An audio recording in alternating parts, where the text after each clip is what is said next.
अस्सलाम वालेकुम students, welcome back to इनफाल institute of health science. Hopefully students आप सब खैर खैरियत से होंगे। अच्छा स्टूडेंट्स, चैप्टर नंबर 2 का आज हमने लेक्चर नंबर 4 स्टार्ट करना है। सेफ़ मदरहुड पे ये लेक्चर है हमारा। इसमें हमने देखना है कि माँ की वो केयर वगैरह हमने किस तरह से करनी है। जैसे उसने ऊपर उन्वानात दिए हुए, टॉपिक्स दिए हुए कि माँओं की ज़िंदगी बचाने के लिए दुनिया में जो पेश रफ़त हुई हैं, इसकी जो वो किस तरह से काम करने हैं माँओं की ज़िंदगी को बचाने के लिए। इसमें गवर्नमेंट का क्या काम है, क्या इसमें वो रिस्पॉन्सिबिलिटीज़ कर सकती हैं, और इसी तरह से जो है ना वो कम्युनिटी लेवल पे क्या क्या ज़िम्मेदारियाँ हो सकती हैं। तालीम और तरबियत के हवाले से जो है ना वो क्या क्या इसमें हमने देखना है। ठीक है, माँ की ज़िंदगी बचाना, ये कुछ उसने आगे तारुफ बताया हुआ है। हुकूमत की ज़िम्मेदारियाँ, सेफ़ मदरहुड के इक़दामात, इस तरह से करके हमने जो है ना इसके अंदर कुछ मॉड्यूल्स बने हुए हैं, उनको हमने देखना है। ठीक है, इसमें सबसे पहले वो कह रहा है कि माँओं की ज़िंदगियाँ बचाना। ठीक है, हमल और बच्चे की पैदाइश से मुतल्लिक़ पेचीदगियों की वजह से हर रोज़ तकरीबन 1400 औरतें मर जाती हैं। ठीक है, अब इसमें कई तरह के मसले हो सकते हैं। ठीक है, कई तरह के ख़तरात हो सकते हैं। उसमें सबसे पहले वो नीचे देखिए, उसने कुछ बताया हुआ है। वो कह रहा है कि हामला होने से पहले सेहतमंद और तंदुरुस्त होना। ठीक है, अगर एक माँ सेहतमंद नहीं है, तंदुरुस्त नहीं है, उसको कोई बीमारी है, वो कमज़ोर है, साथ में उसको हमल भी हो गया, तो ये उसके लिए बहुत बड़ी एक मसला बन जाता होता है, चैलेंज बन जाता है। ठीक है, हमल के दौरान जो है ना वो कम से कम 4 मरतबा किसी तरबियत याफ्ता अरकान सेहत से मुआयना करवाएं। यानी आप जो है ना वो किसी डॉक्टर वगैरह से, जो अच्छी जिसको इस चीज़ की समझ बूझ हो, उस बंदे से आप जो है ना वो अपना चेकअप वगैरह करवाएं, मशवरा वगैरह उसके साथ करें अगर कोई आपको टेंशन है, कोई तकलीफ़ वगैरह कहीं होती है। इसी तरह से जो है ना वो बच्चे की पैदाइश के लिए भी आप किसी प्रैक्टिस शुदा बंदे के पास जाएं, वो उस बंदे को आप अपना जो है ना वो हैंड ओवर करें सब कुछ, जिसको काम आता हो। ठीक है, हमल के बच्चे की पैदाइश के दौरान जो है ना वो काफ़ी सारी हंगामी सूरत हाल भी हो सकती हैं, इमरजेंसी की कई तरह की सूरत हाल हो सकती हैं। ठीक है, फिर वो कहता है कि बच्चे की पैदाइश के बाद कम से कम पहले 12 घंटे के दौरान और फिर 6 हफ्तों के बाद अपना और बच्चे का मुआयना भी करवाएं। ठीक है, कि आप खुद ठीक है, बिल्कुल ठीक है, कोई मसला मसाइल तो नहीं है। इस तरह से आपने जाना वो अपना भी चेकअप करवाना होता है और बच्चे का भी चेकअप करवाना होता है। ठीक है,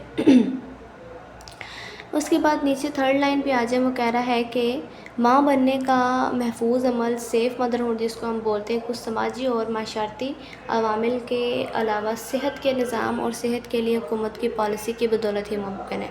अब इसमें उसके कहने का मतलब ये है कि अगर हुकूमत अच्छी पॉलिसी बनाएगी, अच्छी फैसिलिटीज़ देगी गवर्नमेंट हॉस्पिटल में, तो हर बंदा जो है ना वो अच्छा जो है ना वो काम वगैरह कर सकता है। ठीक है, इस तरह से जो है ना वो कुछ लोग होते हैं जो नहीं इतना पे कर सकते होते डॉक्टर्स को, लेकिन अगर गवर्नमेंट में उनको अच्छी सहूलियात मिल जाएँ, डिलीवरी वगैरह की, चेकअप वगैरह की, मेडिसन वगैरह की अच्छी सहूलियात मिल जाए, तो काफ़ी हद तक जो है ना वो लोगों के लिए हेल्प हो सकती है। ठीक है, अब हुकूमत की ज़िम्मेदारियाँ हम देखें तो उसमें सबसे पहले जो है ना वो उसमें एंटीनेटल केयर आ जाती होती है कि जैसे उसको हमल हुआ है, उसका 9 महीने का जो ड्यूरेशन होता है, उसमें उसने जो है ना वो चेकअप्स वगैरह करवाने होते हैं, जो ज़रूरी किस्म की मेडिसिन होती हैं वो लेनी होती हैं।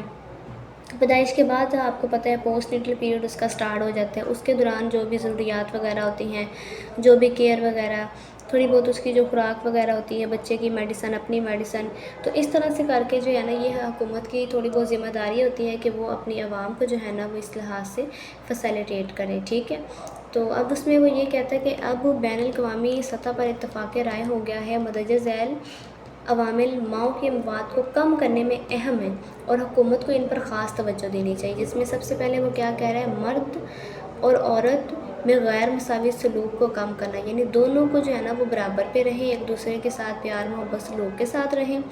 ठीक है, फिर वो कह रहा है कि औरतों के ग़िज़ाई मेयार को बेहतर बनाया जाए, यानी उनकी खुराक को जो है ना वो अच्छा बनाया जाए, उनको अच्छा खुराक दी जाए, दूध वगैरह, उनको फ्रूट्स वगैरह, ताज़ी सब्ज़ियाँ वगैरह जो है ना वो अच्छी खुराक उनको प्रोवाइड की जाए। ठीक है, लड़कियों की तालीम तक रसाई, ये बहुत इंपॉर्टेंट काम है, बहुत ही अच्छा काम है कि अगर हर बंदा जो है ना वो वेल एजुकेटेड हो, डिलीवरी पैदाइश के वक्त मौसम माहिराना देखभाल, अच्छे डॉक्टर्स वगैरह वहाँ पे मौजूद हो। ठीक है, मरीज़ को जो है वो रेफ़र करने की सहूलत मौजूद हो कि अगर اگر ایک جگہ پہ اس کی کنڈیشن خراب ہو رہی ہے، وہاں پہ فیسلٹیز نہیں ہیں، تو آپ جو ہے نا وہ اس کو نیکسٹ لیول پہ ٹرشی کیئر ہاسپٹل میں آپ اس کو ریفر کر دیں جہاں پہ ہر چیز کی فیسلٹی ہو، ٹھیک ہے۔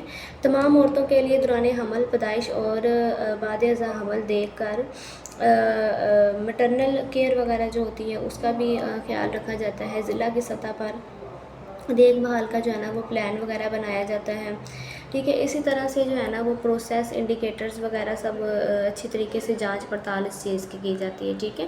پیدائش کے مناسب وقفہ کے لیے اٹھائے گئے اقدامات کو مزید فروغ دینا۔ اب اس میں یہ ہے کہ جس کو ہم فیملی پلاننگ بولتے ہیں نا، کہ جس میں ہم نے لوگوں کو گائیڈ کرنا ہوتا ہے کہ آپ اتنی دیر کے بعد دوبارہ بچہ کریں، اتنے عرصے کا آپ گیپ رکھیں، تو یہ چیز جو ہے نا وہ بڑی امپورٹنٹ ہوتی ہے، ٹھیک ہے۔ پھر وہ کہتا ہے کہ ماں بننے کے عمل کو محفوظ بنانے کے لیے اقدامات کہ WHO کی طرف سے کچھ جو ہے نا وہ اس میں سیف مدرہڈ کانفرنس میں کچھ اقدامات وغیرہ کیے جاتے ہیں، ٹھیک ہے۔ تو وہ کہتا ہے کہ پوری دنیا میں خاص طور پر ترقی پذیر ممالک میں ماں کی اموات کے بوجھ کو کم کرنے کے لیے کوششوں میں SMI کی بنیاد پر ایک اہم سنگ میل کی حیثیت رکھتی ہے، ٹھیک ہے۔ اس میں تقریباً کوئی 2000 تک ماؤں کی اموات اور معذوری کا نصف حصہ کم کرنے کے لیے اقدامات کا اعلان کیا گیا ہے، ٹھیک ہے۔ تو اسی طرح سے جو ہے نا وہ گورنمنٹ لیول پہ بہت ساری ایجنسیز وغیرہ نے نا کام اچھے کیے ہوئے ہیں۔ تو ہماری پاکستان میں گورنمنٹ کو بھی اس چیز کی جو ہے نا وہ کافی ضرورت ہے کہ اگر وہ بچوں کے لیے، ماؤں کے لیے کافی حد تک جو ہے نا وہ اچھے پلان کر سکیں، ٹھیک ہے۔ پھر وہ کہتا ہے کہ زندگی بچانے کے لیے عورت کو بااختیار بنانا، ٹھیک ہے۔ ICM اور اس کے رکن انجمین ایسوسیشنز کہ اس بات کو تسلیم کرتی ہے کہ عورت کی صحت کا تولیدی عمل سے معاشرے میں عورت کی حیثیت اور اس کی تعلیم سے گہرا تعلق ہے، ٹھیک ہے۔ اب دیکھیں، اگر ایک عورت تعلیم یافتہ ہے، آپ کو پتہ ہے کہ وہ اپنی کیئر بھی خود کر سکتی ہے، اور اس کو بہت سی ایسی چیزوں کی سمجھ بوجھ ہوتی ہے کہ جو ایک ان پڑھ عورت کو نہیں ہوتی ہے، ٹھیک ہے۔ تو تعلیم جو ہے نا وہ ہر عورت کے لیے جو ہے نا وہ ایک ضروری ہے، ٹھیک ہے۔ اس کے علاوہ اس کی صحت کا، اس کے نوزائیدہ بچے کی صحت پر گہرا اثر پڑتا ہے۔ اس کے لیے ICM اور دیگر اداروں کی رائے ہے کہ عورت کی صحت کو بہتر بنانے اور عورت کے ذریعے ان کے بچوں کی صحت کو بہتر بنانے کے لیے ایسے لائحہ عمل تیار کرنے کی ضرورت ہے جو عورت کی صحت پر اثر انداز ہوتے ہیں، ٹھیک ہے، اور اس کی ان عوامل کی شناخت کرتے ہیں تاکہ ان کے ذریعے لڑکیوں اور عورتوں کی زندگیوں کا تحفظ اور معیار بڑھانے پر زیادہ توجہ دی جا سکے۔ اس طرح سے کر کے جو ہے نا وہ کافی انہوں نے فیسلٹیز وغیرہ کی ہوئی ہیں، اور ہماری گورنمنٹ کو بھی اس طرف جو ہے نا وہ کافی دھیان دینا چاہیے، جو کہ ابھی جو ہے نا وہ نہیں دیا جا رہا ہے، ٹھیک ہے۔ دیکھ بھال کا مڈ وائفری میڈیول جو ہے نا وہ بھی انہوں نے بتایا ہوا ہے کہ کس طرح سے جو ہے نا وہ ایک مڈ وائف کو پراپر کیئر وغیرہ پرووائڈ کرنی چاہیے۔ اس میں اس کے گائیڈ لائنس وغیرہ آ جاتی ہیں، اس کی خوراک سے ریلیٹڈ، اس کی ڈیلیوری سے ریلیٹڈ جو ہے نا رہن سہن کا طریقہ، کس طرح سے اس نے جو ہے نا وہ حمل کے دوران بچے کی خیال رکھنا ہے، اس طرح سے کر کے جو ہے نا وہ ساری ماں کو گائیڈ لائنس وغیرہ دی جاتی ہوتی ہیں، ٹھیک ہے۔ تو آپ کو پتہ ہے کہ موسٹلی لوگوں کو جب پہلا حمل ہوتا ہے تو ان کو نہیں پتہ ہوتا اس چیز کا اتنا، ٹھیک ہے۔ تو لیکن اگر ان کو کوئی گائیڈ کرنے والا مل جائے، کوئی ایسی خاتون مل جائے جو اچھے سے ان کو گائیڈ کر سکیں، تو یہ ان کے لیے جو ہے نا وہ کافی ہیلپ فل ہو سکتا ہے، ٹھیک ہے۔ تو یہ تھا ہمارا چھوٹا سا لیکچر، ٹھیک ہے۔ ہوپفلی آپ کو لیکچر جو ہے نا وہ سمجھ میں آیا ہوگا۔ بہت شکریہ، جزاک اللہ، دعا میں یاد رکھیں، اللہ حافظ۔